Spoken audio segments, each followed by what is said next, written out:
වැඩිම පිරිසක් ආදරය කරපු, ඒ වගේම වැඩිම පිරිසක් වෛර කරපු මිනිසා ඔහු වෙන්න ඇති.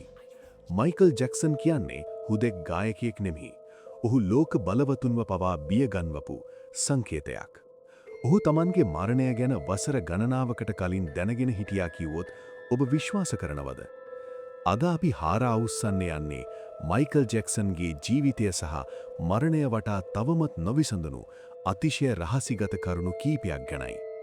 ඔබ දකින මයිකල්ගේ දිගු කළු හිසකෙස් ඇත්තේ ඒව නෙමෙයි. 1984 පෙප්සි අනතුරෙන් පස්සේ ඔහුගේ හිසකෙස් සම්පූර්ණයෙන්ම වැවීම නතර වුණා. ඔහු මිය යන විටත් සිටියේ සම්පූර්ණයෙන්ම තට්ටේ පෑදුණු හිසකින් යුක්තවයි. ඔහු පැළඳ සිටියේ ඊතා උසස් තත්වයේ විග් එකක්. ඔහුගේ ශරීරය පුරාම එන්නත් කටුපාරවල් දුසිම් ගණනක් තිබුණා. දිනකට ඔහු වේදනානාශක සහ නිදිපෙටි වර්ග 10කට වඩා ලබාගෙන තිබුණා. ඔහුගේ ඇහි බැම සහ තොල්වල රෝස පැහැය පවා ටැටු මගින් සකසා තිබුණේ සමේ පැහැය වෙනස් වීම වසා ගැනීමටයි.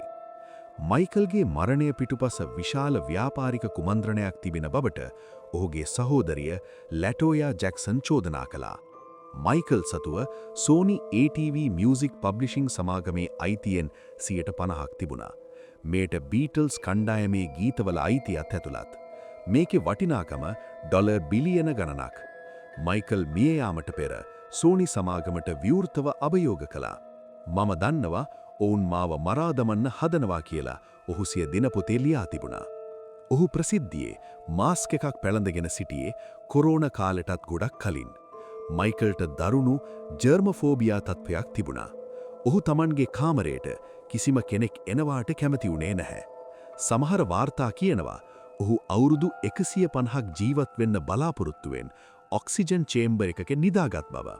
ඔහුට අවශ්‍ය වුණේ මරණය පරාජය කරන්නයි. මයිකල් ජැක්සන්ට එරෙහිව වසර 10ක් තිස්සේ FBI ආයතනය රහසිගත පරීක්ෂණ මෙහෙව්වා. පිටු 600කට අධික එම වාර්තාවල සඳහන් වෙන්නේ කිසිම ආකාරයකින් ඔහු දරුවන්ට ලිංගික අතවර කළ බවට සාක්ෂි නැති බවයි. නමුත් මාධ්‍ය මගින් ඔහුව වැකෝ ජැකෝ ලෙස හඳුන්වමින් ඔහුව මානසිකව බිඳ දැමුවා. මේ මානසික පීඩනය නිසා ඔහු අවසාන කාලයේදී ආහාර ගැනීම පවා ප්‍රතික්ෂේප කර තිබුණා. මිය යන්න දින කිහිපයකට කලින් මයිකල් Tamanගේ කළමනාකරුවෙකුට දුරකථන ඇමතුමක් දුන්නා. එහිදී ඔහු පැවසුවේ කවුරු හරි මාව මරන්න හදනවා කියලා. හැබැයි මාව මරලා මගේ කැටලොග් එක ගන්න උන්ට අවශ්‍යයි කියලා. අදටත් එම දුරකථන පටිගතන කිරීම අන්තර්ජාලයේ අහන්නට ලැබෙනවා. මේ අහඹු සිදුවීමක්ද නැත්නම් සැලසුම් සහගත ඝාතනයක්ද? මයිකල් ජැක්සන් කියන්නේ ලෝකය දිනුපු හැබැයි ලෝකය ඉදිරියේම තනි වුණු මිනිසෙක්. ඔහු අහිංසක දරුවෙක්ද නැත්නම් ලෝකය රවට්ටපු කෙනෙක්ද?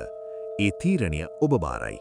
නමුත් ඔහු ඉතිරි කරගිය සංගීතය තවත් අවුරුදු 1000 ගණනක් පවතිනු ඇත.